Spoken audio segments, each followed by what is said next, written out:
it's just like it makes me so emotional, and like every time I think I've moved on from that movie, Revel puts that one Yes. scene back on the timeline of them over the phone playing the song, and I'm just like in my feelings all over again. Thank you for the reminder.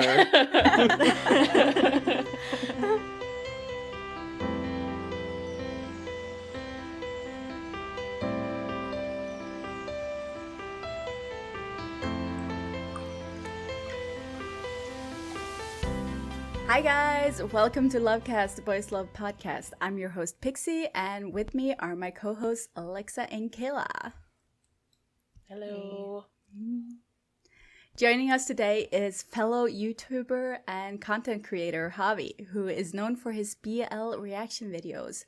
Welcome to the podcast. Hi, thank you so much for having me. Yay, welcome. Thank you for joining. Yay.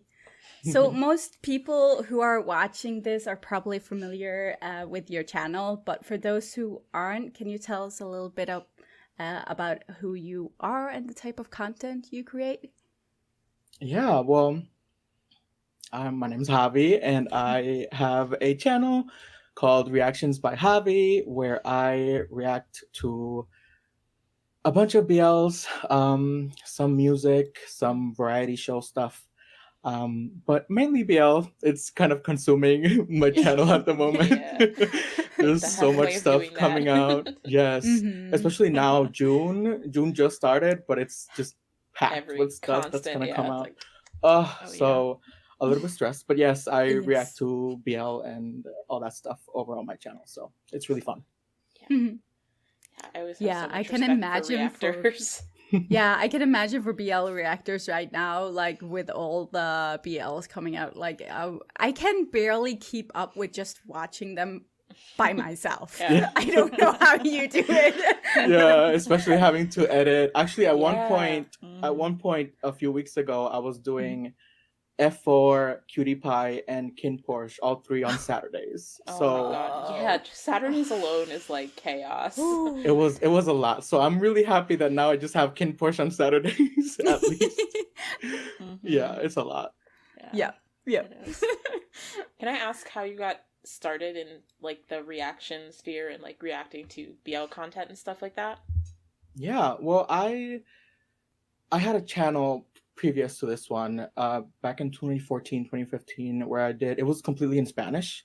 And I did Spanish music reactions. So I've kind of been in the reaction world for a while. I discovered BL in 2020 during the pandemic. And so I was like, this is so interesting. I binge watched so many of them that have been like, previously out. And I started watching them with my mom, and I was like, this is interesting. I kind of want to be part of the conversation. And that's when, I think it was summer 2020, I started my channel, and it started from there. So, Nice. Oh, I wish I could get my mom to watch with me. No one wants to watch with me. It's interesting watching BL with my mom. We have a lot of arguments and conversations. See, I think my mom wouldn't mind the fact that it's like BL or gay, but she is so picky about watching things that aren't in English. Like I've been trying to get her to watch K-dramas for years since I've been into them, and she just like will not do it. And I'm like, one of these days I'm gonna get her. I'll find the perfect show that'll get her hooked. Yeah, especially because K-dramas are so long though. Even with my mom, I have a hard time. She's like, they're too long. She starts drifting off like halfway through, and I'm like, you're falling asleep, really? That would definitely be my mom. Yeah, it's hard. Yeah, I got my boyfriend to watch the first episode of Heartstopper, but like he didn't have a problem with it being gay. He had a problem with it being boring. To him, like, I was super excited. The like, audacity of that man. I'm just like, he asked me after the first episode, can I go in the other room? Oh, no. And I'm just like, go. Listen, that's the worst thing you can tell someone when they're trying to introduce you to something. Yeah. It's like a stab in the heart.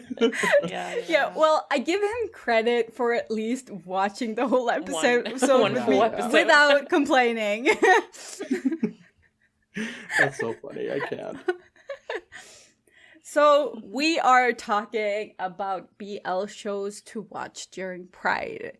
And we'll do like a round robin thing and each talk about one that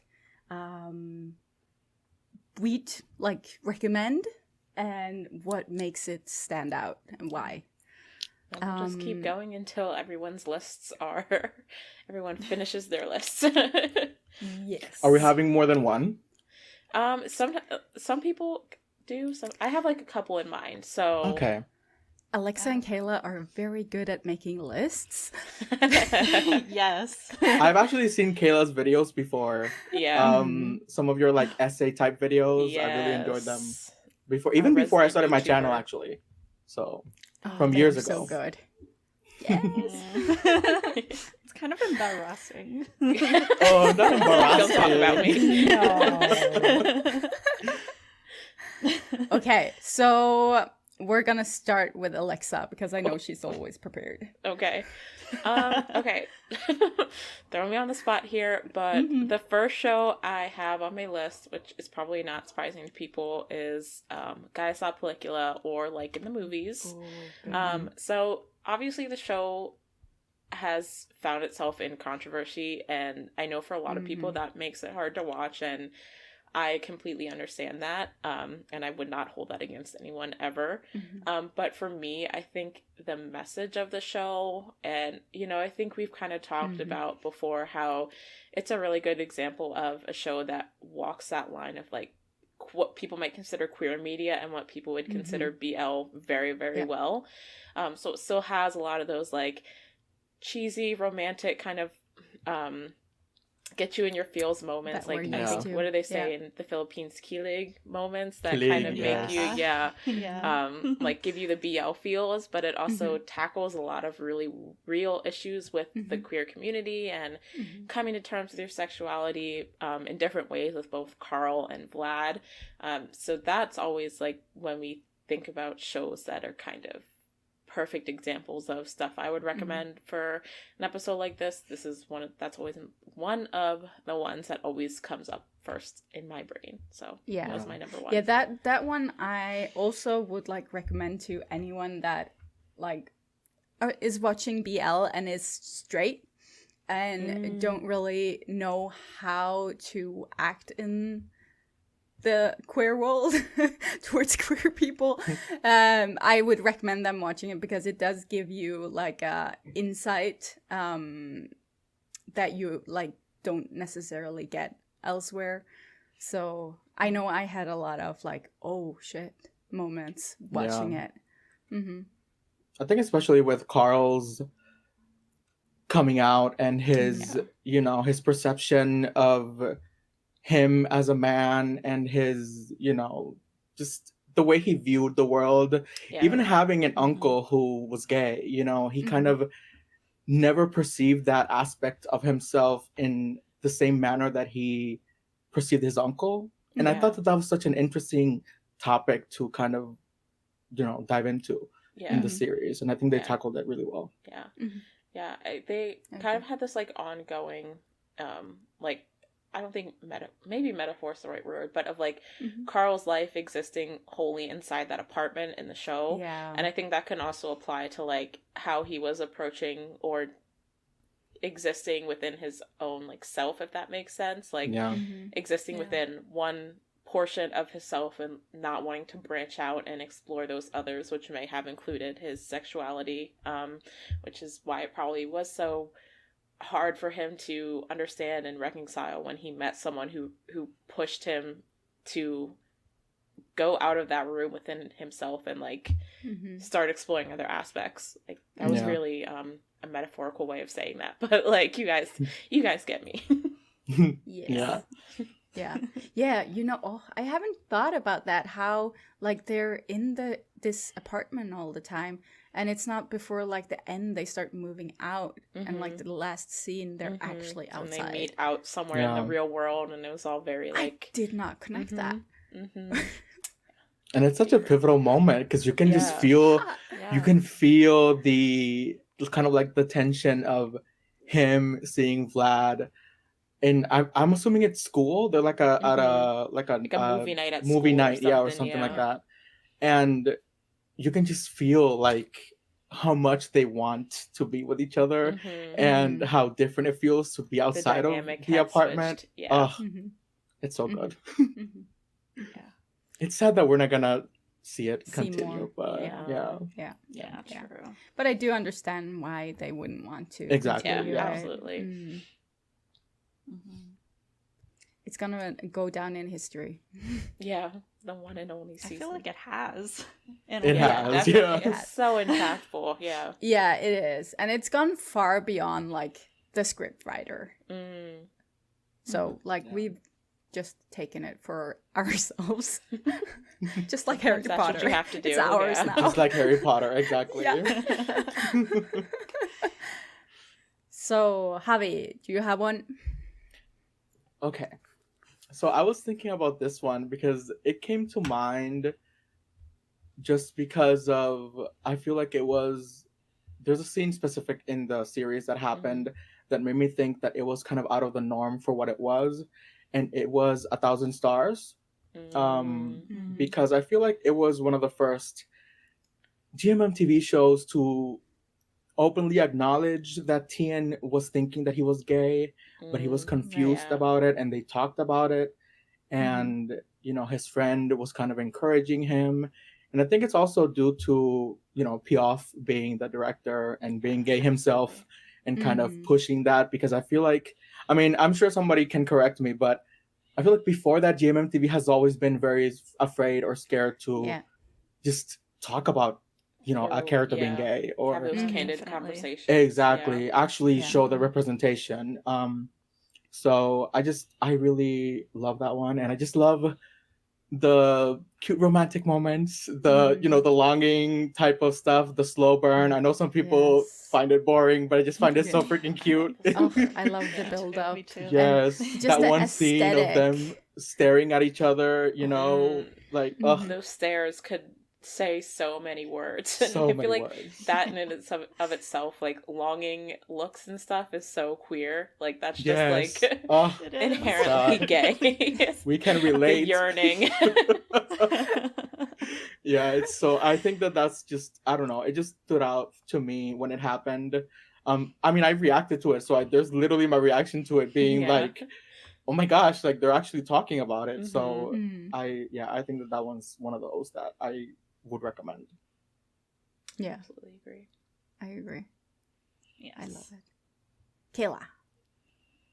Okay. Sorry if this turns into like a mini rant because I have a lot to say about it. But the first series I thought of when we were talking about doing recommendations for Pride is Secret Crush on You. I thought about that one too.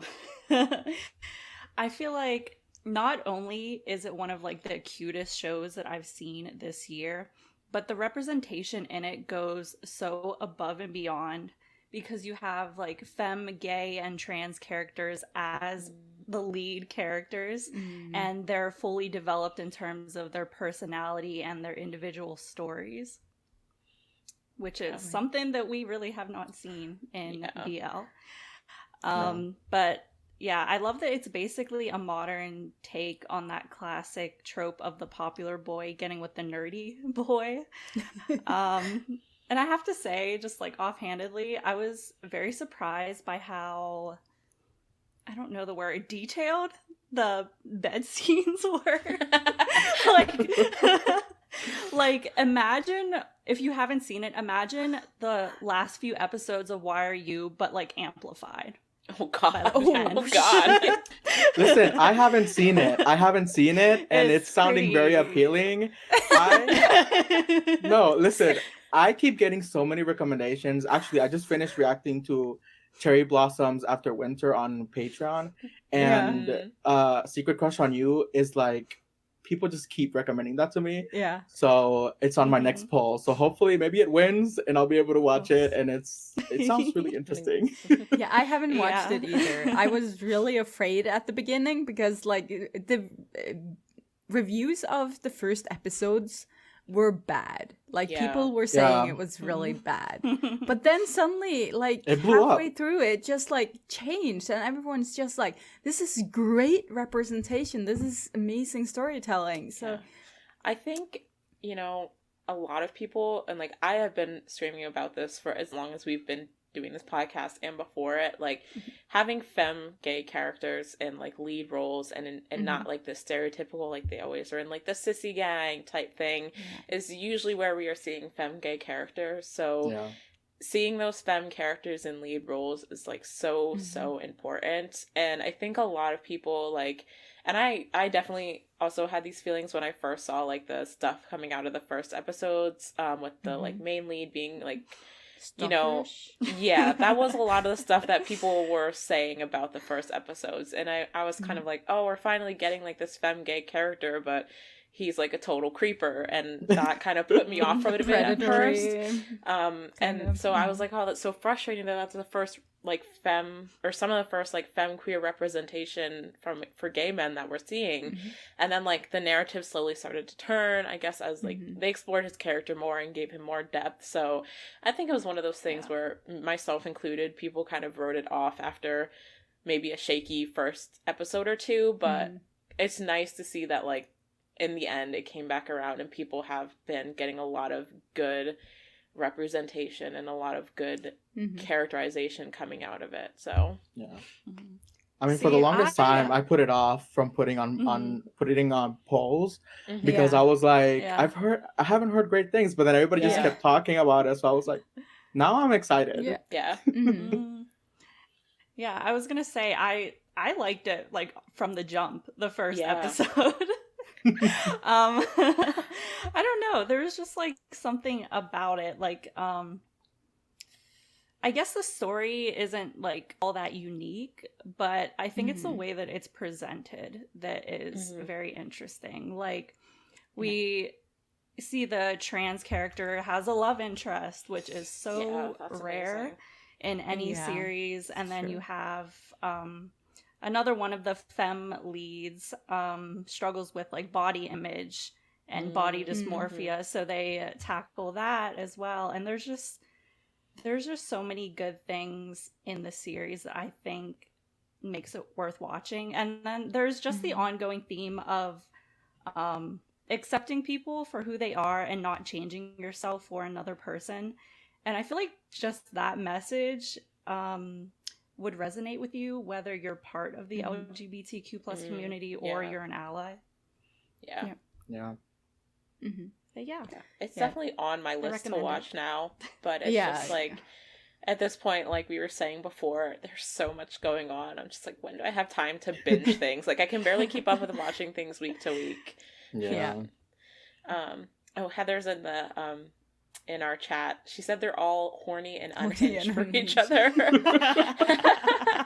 And then she said, you know, there was a good emphasis on queer friendship and like platonic queer like love and stuff like that, which I think is also super important to see. So. My favorite. I rarely see it. Yes. Give us some good queer friend groups. We need them. Yep. Agreed. So for my first like thought when we got this, like we were doing this, what popped into my head was not me. Like, because of the political stance they take on the topic, and like you said about GMMTV, they never really talk properly around the subject. They kind of just tiptoe around it. And but this was like, they came hard for this one. I mean, it became a pivotal queer BL moment that we rarely get. Everybody was talking about it. Yeah, and it's just so iconic that they got off and Gun to do it. And I there was a lot of scenes that sort of like just jumps out and you just remember a lot about it and it makes an impact. And I hope it made an impact in Thailand as well for those watching it. Yeah. I think it really comes back to, like we were saying, the directors. If there's one thing GMMTV does, I think they have a great powerhouse of LGBTQ directors in their reservoir. 'Cause, like, they have P. Oaf, you have P. Jojo, P. Nucci, and P. Nucci did Not Me. And I think, you know, that really shows how much impact, like, the director has on the show. And I don't think it's any surprise that, you know, people often say those are some of the best BLs and some of the best shows, period, to come out of GMMTV are by, like, that trio of directors specifically. So I think it really speaks to, you know, the impact that can be had from having, you know, queer people involved behind the scenes as well as, like, on the screen. So, yeah, I think it definitely speaks to their impact and the work that they put into making these shows, like, have a message and be as impactful as they were. That flag moment is still so iconic. Whenever it pops up on the TL, it's like always on my brain. A moment, such a moment. Yeah. Okay, is it my turn? Alexa, again? Okay, it's your turn.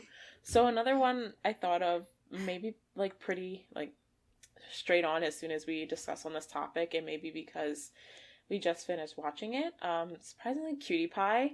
And, you know, I think we talked about this a lot with the writers when we had them on, but just the overarching message that was laced throughout the show at all points, and not just, you know, one-off comment or something, but they made a point to continually make statements about equality and marriage equality and the way society views LGBTQ relationships, and, you know, making sure to put explicit moments in their show where they were addressing the way Thai society views marriage and LGBTQ love and marriage equality now, and how they want to see that change.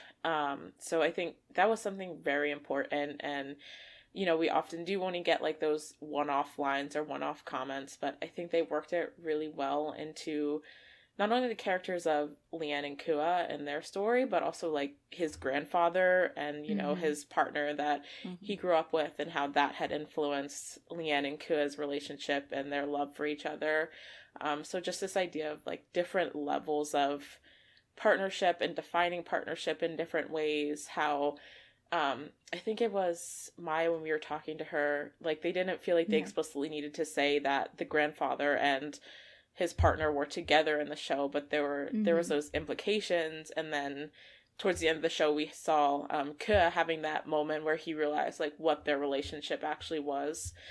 So I think they had, like, a lot of good messages worked into that, in the way that, like, queer relationships function in Thai society and how they'd like to see that change. So for that reason, I thought it was really good addition to the list.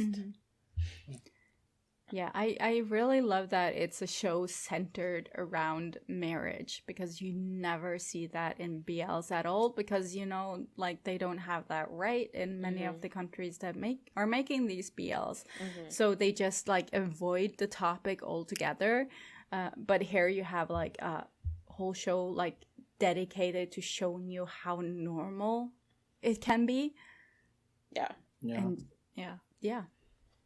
it kind of shows also the generational aspect of it, because you know, obviously the grandfather having his partner, but I'm assuming not being able to marry, and having Leon and Kua kind of pushing for that and wanting that to be you know, the law, kind of showcases the, maybe, like, the yearning from the grandfather's side to have that be something that could be possible in the future.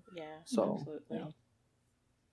Yeah, and it's good to see, like, the a parent or a grandparent that are just not warning their grandchildren from having a relationship that they are not just talking, oh, life is going to be so hard for you.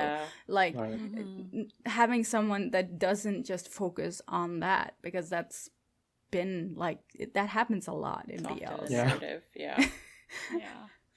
Actually, it's interesting that you mentioned that, because I just finished, like I said, Cherry Blossoms After Winter, and the mother in that the mom is that was her very her thing is that she's worried, but at the same time in my reactions I was like, she's saying that she's worried, but like she's the one that's kind of like preventing them from being together right at this moment when everybody else has been supportive, and she's the one that's pushing this idea of like, no, nobody's gonna accept you, you have to be careful, I'm scared, but at the same time she's the one that's like pushing that. So I thought that was very interesting. It's like, you know, I get to an extent having that fear for your child or whoever that may be, but at the same time, like, you are causing the pain in their lives. Like, you're exacerbating the fear more than anyone else that they've interacted with up until that point. And like, you know, it's true that those things might happen, but having a parent or someone in their life who supports them unconditionally through that would do a lot more than help. You know, having a parent who down the line is like, I told you this would happen type thing. So right. I was having this conversation with my mom because after I react to those shows, I watch it with my mom just to see what she thinks. And she could relate with the mom. And I was telling her, okay, but you have to see it from the point of view of being in the LGBT community, because she was like, okay, but we are worried. And I'm like, yes, but we live that and we understand that. We are the ones that have to be careful. You know what I mean? Like, if we have a partner, we have to be out in the world being careful of if we hold hands with them, if we can be affectionate with them. We're the ones that have that mentality. So to have a parent be against something because they're scared, I'd rather you be supportive and just know that you care about me and still have those fears, but be supportive instead of being against it, you know? Right. Yeah. So it's, I mean, it's not like something you can just turn off. Exactly. Like, even if they're afraid of you or don't want you to like be open and whatever, it's you can't just turn it off, and just suppressing it isn't a good like feeling either. Like, it's gonna be there. No matter what. So yeah. Next one, Javi. Oh, okay. So I actually just talking, I remember this one because I feel like I just reacted to the one episode. I'm watching You're My Sky, and I reacted to the most recent episode 9 was the most recent that I reacted to, and they made a point in highlighting Fluke, who's transgender, talking about how she felt like she could be in the team because there were no gender boundaries that the coach put forward in the university they're at. And that's such a point of contention and a thing that's happening here in the US specifically with a bunch of states. A bunch of states. Even recently, I think I read yesterday a headline, some state just completely banned it. And just to make sure, they are legally now required to check. Your medical history. Yes. And it's just so... That's so dehumanizing. Exactly. So I thought that was some good representation to showcase, even if it's, it's a Thai show. So I'm hoping that a lot of people are watching it. It's surprising, though, to me that, I don't know what you guys feel, if you guys have seen it, but some people have said that they think it's boring or they don't like it. And I feel like it's one of my favorite shows this year. I loved You're My Sky. Like, it's so good. Was obsessed with that show. It is. I think Fluke especially, like, she was amazing, and I loved that moment that you're talking about, why she felt like she was accepted on the team, and also like how they made it so casual when she asked if the coach could use she her pronouns for her and things like that. Just those little moments worked in. But I think with all the characters, there was a lot of good different elements worked into them, like with Sen and I and their relationship. And it's not an uncommon thing having the one person who as soon as they're together is ready to be out and open, and the other person who is more hesitant for whatever the reasons may be. And then even with Dome and V, like, obviously their story was like very complex and complicated, but I think that is very like the queerness of it, and like this guilt that you feel for obviously part of it was because Dome was falling for his ex's or his girlfriend's brother, which is like a big no-no. But also I think a lot of the guilt could also be in the queerness of that and falling for a man, and that man happened to be his girlfriend's brother. So you know, the guilt and all the pain that was like wrapped up in that relationship and stuff like that, I think they did a really great job with that entire show, and I love that show.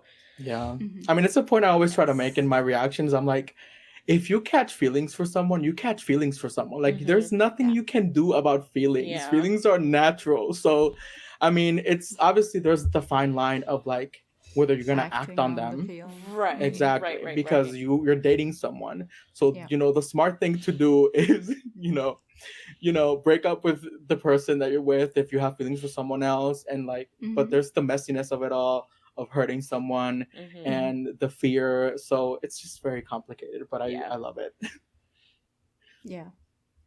I saw a psychiatrist on YouTube talking about this whole phenomenon of like having crushes, and she's like, just even if you're in a relationship, there's nothing wrong with having crushes. Like, everyone do that, and you like, you embrace it because it gives you a good feeling. But that doesn't mean like you're acting on, like, you're not cheating by like, just having thoughts, right? So as long as you're not acting on it, it's a good thing and a healthy thing. Yeah. I mean, that just unless you're into being with more than one people, then you know, I mean, polyamory is true. Yeah, I did say that we should get a poly with Nanon and Chimon. Oh, yes. That needs to happen. 3 will be free season 2. Yeah, exactly. 3 will be free BL edition. Full BL edition would be free. Yeah. Go ahead, Kayla. I don't remember what I was gonna say, but sorry. I already forgot. But yeah, this next recommendation is specifically for my fellow lesbians. I recommend My Engineer. One thing about us is that we're gonna love that show, especially Ram King. Oh, Ram King. Ram King. Iconic. Like, I don't quite know how to explain it, but Ram King just gives off strong lesbian energy. and I think it might have something to do with the fact that they're male characters written by a woman, and so they don't have to feed into the male gaze or any of the misogyny that comes with it. But yeah, other than Ram King, I just think My Engineer is a cute series. And it's one that will make you nostalgic for like the early days of BL. Yeah. Yes. Yeah, I will say I think the main couple are a little much. Like, I'm not crazy about them. Yeah, they're definitely my least favorite couple on the show, but yeah, that's fine.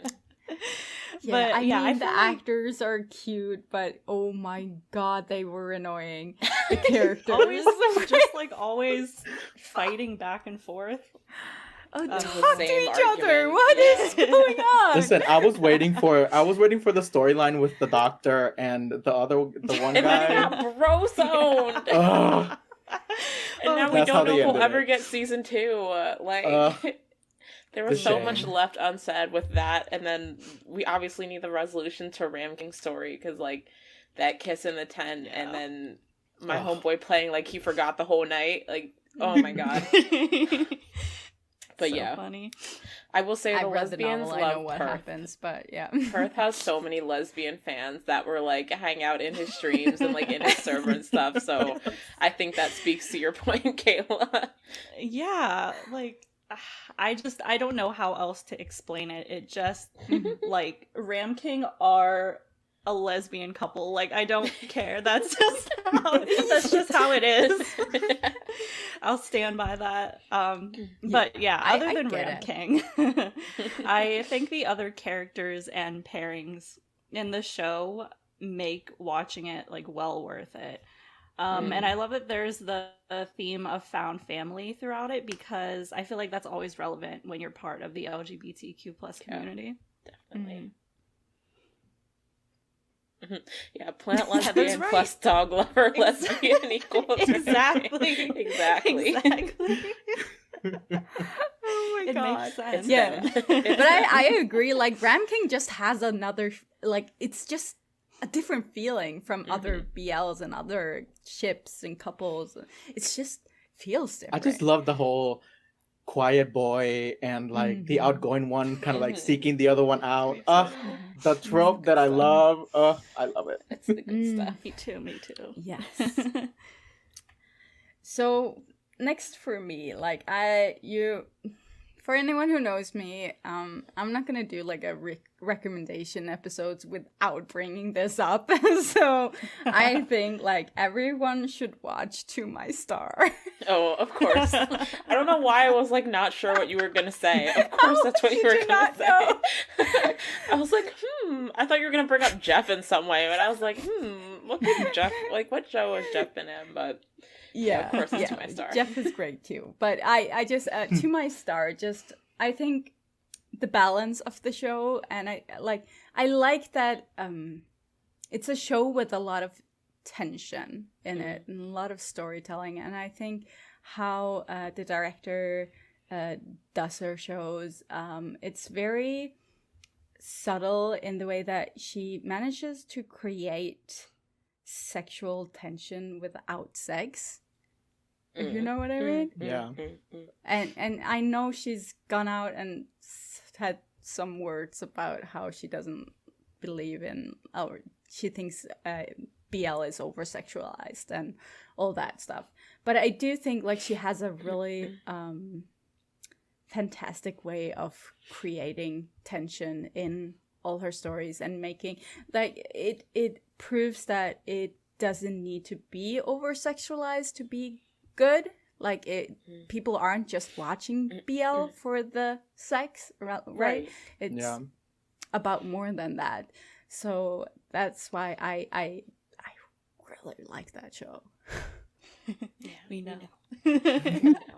Well, by the time this episode drops on Tuesday, the second season will have started. It starts tomorrow, the 5th. So I'm excited. I'm like excited, but I'm also scared because it looks angsty. They but also, are like, gonna they'll be broken up. I'm like, give me the angst.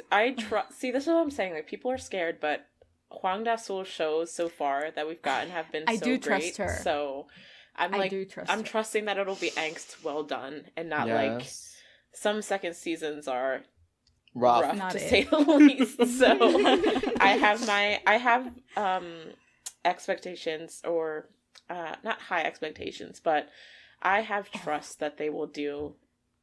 I trust her. At the same time, my expectations are sky high. so I am falling off a cliff if this is prepared to get disappointed. Well. Yeah.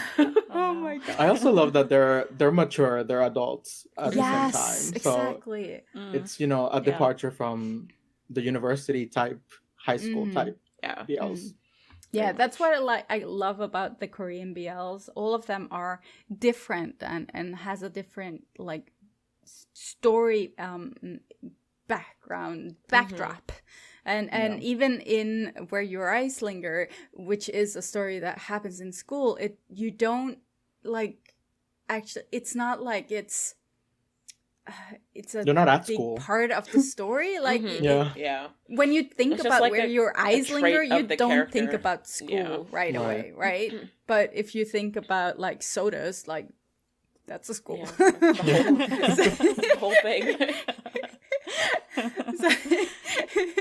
So I really like how they do like BLs that way. Yeah.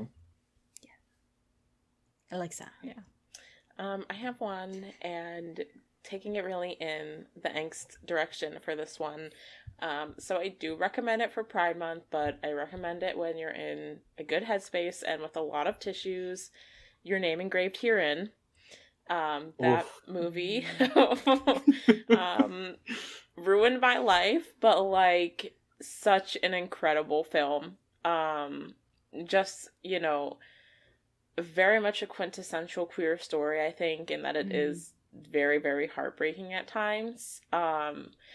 And, you know, I had to pause like the movie halfway through because I was just like getting so caught up in the emotions of the characters and the way their story was developing and all of the tension there. But I just like, I will recommend that movie till the ends of the earth. And, you know, I've kind of said before, we like BL because it's a fantasy and escape, and a lot of the times it's very happy, but I think the sad side of things is also a big part of the reality of being in the queer community, especially looking at the history of Taiwan and when the movie took place. So, sorry, my cat just freaked out in the background. So, you know, I think it has a lot of merit for that. And, you know, looking back on the lives of these characters when they're adults and them kind of reflecting on what that relationship was and how they both came out of it differently. I just think it just breaks my heart just listening to it. Yeah, exactly. Like, I just think about the characters and like, it's just like, it makes me so emotional. And like, every time I think I've moved on from that movie, Rebel puts that one scene back on the timeline of them over the phone playing the song, and I'm just like in my feelings all over again. Thank you for the reminder. Like... It wasn't that long ago that I saw it on the Twitter timeline, so I'm just like, it's a beautiful, beautiful movie, but I definitely like don't go into it like expecting happy-go-lucky. Like, prepare yourself for the feels, but like beautifully done feelings, sadness, tears, all of that. Yeah. Javi? Let me think. I was trying to have one lined up. I know, it's hard.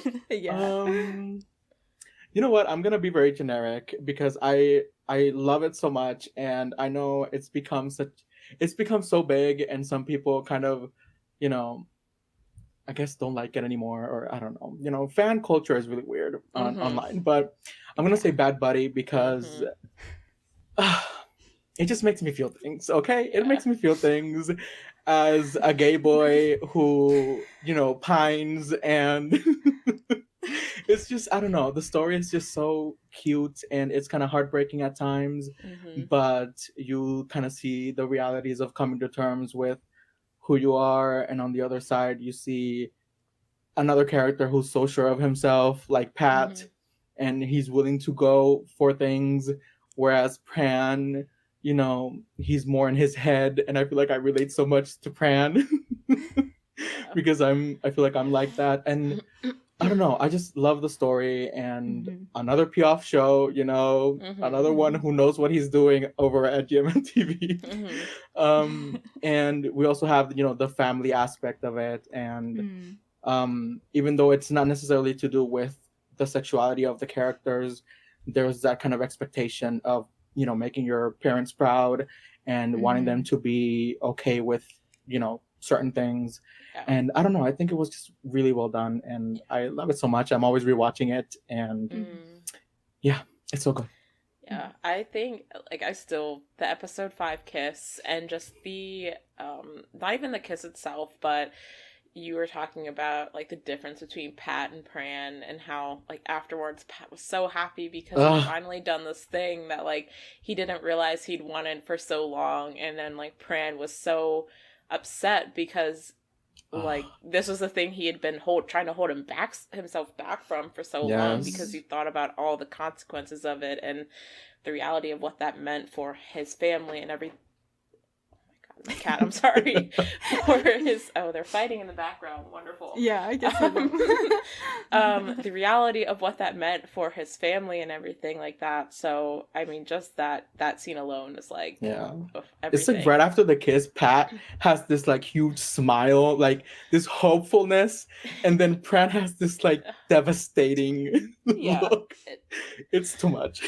And then of course like they gave us the lesbians, I think Pa, I always kind of read her as bi, but they give us a women-loving women couple, which is like also something we very, very rarely see, so definitely worthwhile for them as well. My girls.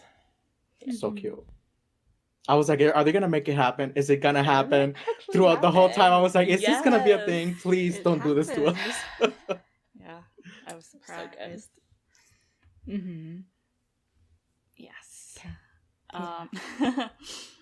So Pixie already talked about Not Me, but because I love that series, I'll never stop talking about it. Not Me again. Not Me's on the list twice. Yeah, I feel like being queer and anti-establishment go hand in hand. Because many of us are radicalized, and so I feel like Not Me is just always extremely relevant.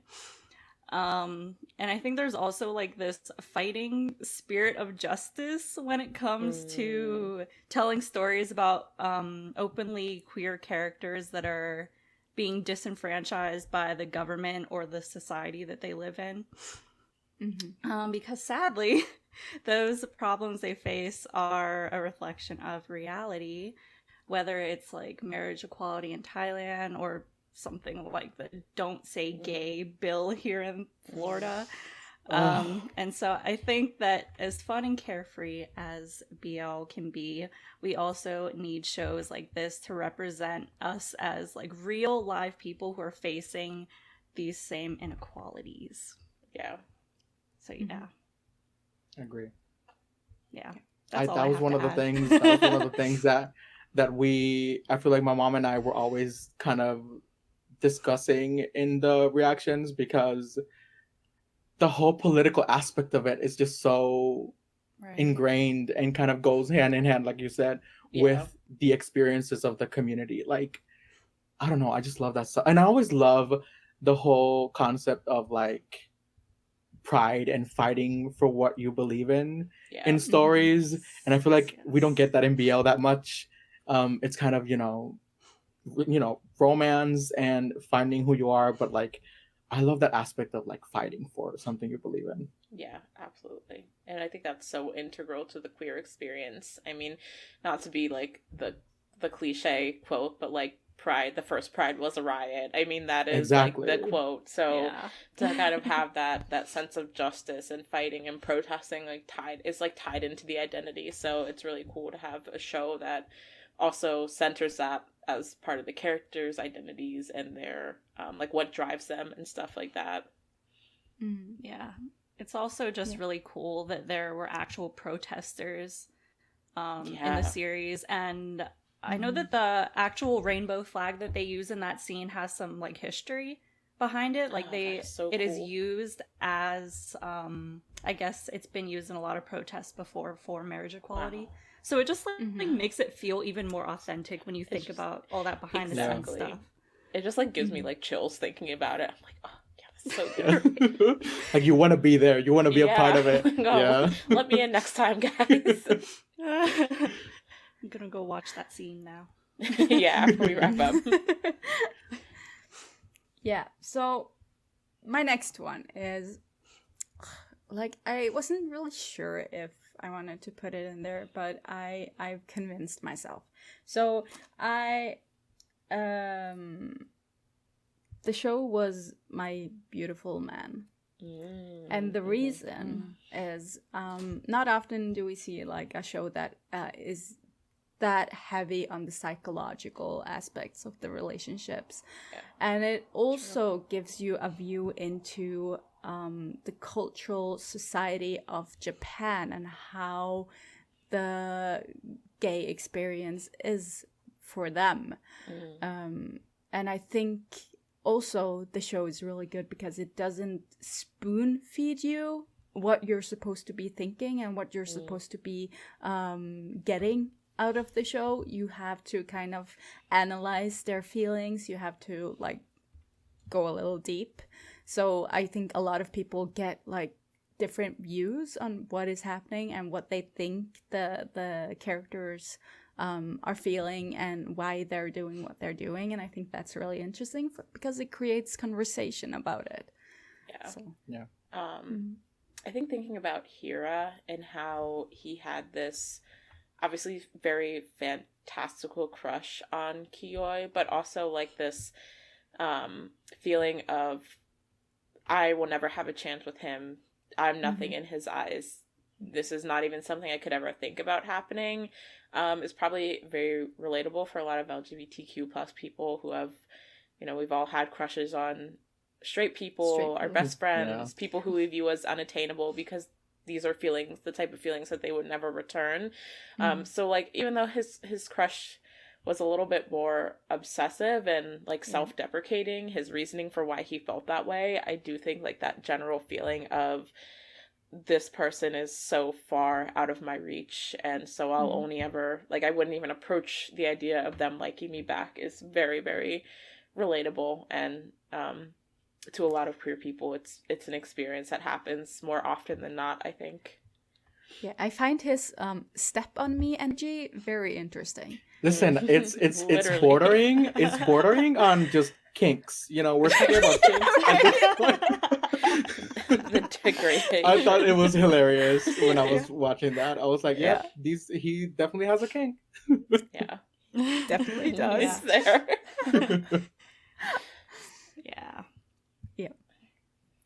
Alexa, so I didn't really have anything else official on my list, but I feel like I want to mention this one, and I didn't put it on my list officially because, like, I don't know, not a lot of people might not consider it BL, but I feel like we have to talk about Heartstopper because it's just been such a phenomenon. I mean, we talked about it before we even started, or were we recording at that point? I don't know. We talked about Heartstopper at the beginning of the show, so like, we have to talk about it. I mean, there is a reason why the show has like taken over the lives of so many LGBTQ plus, not only teenagers but like adults as well. Like, I am 27 and this show has like taken over my brain space for over a month now. And something about just, I mean, we talked about, needing more queer friend groups. I mean, the entire friend group is queer except for Tao. And we talked about, seeing trans representation and seeing the trans people get to be involved in romantic relationships and getting to see, be viewed as conventionally attractive. And, I mean, Nick's bisexual journey is like, so for me personally as a bisexual person, really like obviously relatable. I talked about this when we did our Heartstopper deep dive, but Nick having his bisexual awakening watching Pirates of the Caribbean and watching Keira Knightley and Orlando Bloom, that is the bisexual experience right there. So like, I mean, it's you see so much of yourself in it, but you also see a lot of the stuff that you missed out on if you didn't realize you were queer in your youth, or your queer experience as a teenager was not as bright and happy as theirs was, which is the reality for a lot of adult queer people who didn't feel safe being out in high school or didn't have queer friends in high school and things like that. So, I mean, I think it's just really glued itself to people's hearts for that reason, and I didn't want to like have this episode without talking about it, even though technically I don't know if people would consider it BL or not, but I feel like it's important to mention it still. Yeah, I know the one thing that I really, really like about the show is like often people, or a lot of people who are straight, who aren't part of the queer community, they equate sexuality to sex. And in Heartstopper, you get like a very obvious thing, like this isn't just this isn't about sex. You're not supposed to be sexualizing everything. Right. Like being gay is not about who they're having sex with. So I think that's important for normalizing everything and making people understand that it's not inappropriate. It's not about kids having sex. It's about feelings. Love. It's feelings. Yeah, literally. Yeah. One of the things that I really enjoyed, I think I talked about this before somewhere, but it was the fact that it also highlights the younger generation's openness and ability to be themselves publicly and be knowledgeable and be supportive of others who are on their journey. Just like, Tara has Darcy because she's going through her own things, but then Nick has Tara, who gives him advice, even though she's going through her own things. And I just, I love that. It's just so good. Yeah, absolutely. I agree. Yeah. We should do the wrap up. Why it's important to support LGBTQ plus content creators this month, but also every month. Every month. And queer creator shoutouts. Yeah. So yeah. I mean, I think it's just like a lot of the times, even when you're talking about queer content or diving into other like identity factors, if you're talking about like racial aspects or things like that, a lot of the times people find it more palatable to come from the mouth of a straight white person. So, you know, a lot of the times those are the people that get the most views, that get the most subscribers, even if they're telling or talking about or discussing stories and experiences that are not their own.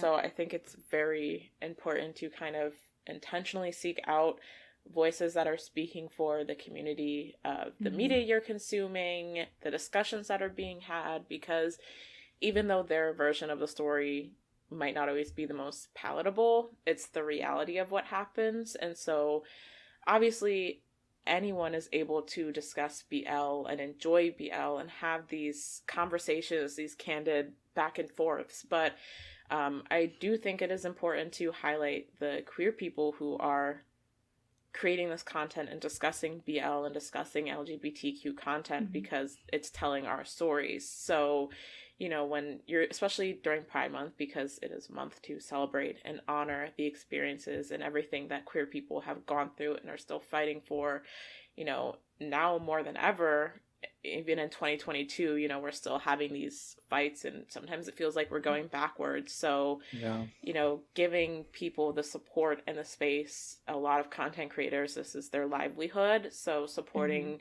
queer content creators and supporting their livelihood is super important as well. So I just think it's really important to lift up those voices in the community all the time, but especially now. Yeah, especially when like platforms like YouTube, TikTok, and everyone suppress queer content. Yes. Yeah. Yeah. And you see it happens. Sorry, go ahead. Go ahead. Oh, okay. I was just gonna say, like, I feel like the LGBTQ plus community has been disadvantaged for so long in any industry, any walk of life or profession you can think of. So the fact that so many more people are able to be visibly themselves and creating content that relates to their own experiences is really important, and that should be supported. Yes. Yeah.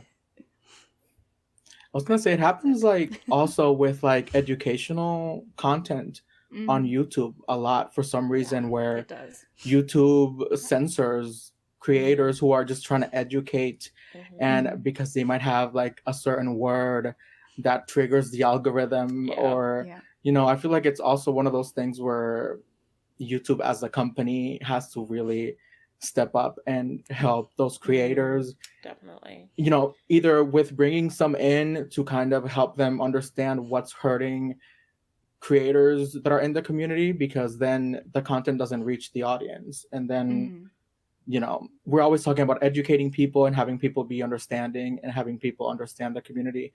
But if that content isn't reaching the community because of the gatekeepers or the algorithm or whatever, then the job isn't being done. So exactly, I think that's important as well. True.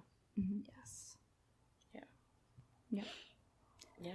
So we want to know, what shows do you think are must watch during Pride Month? Leave a comment on YouTube or tag us on social media.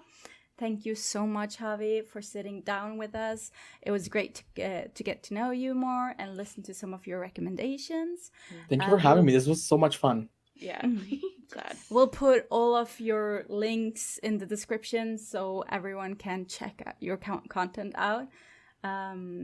If you listening enjoyed this episode, please rate, review, and follow us on Apple Podcast and Spotify, and subscribe to our YouTube channel. Sharing this episode with your friends really helps us out. Thanks for joining us for this week's episode, and see you next week. Bye. Bye.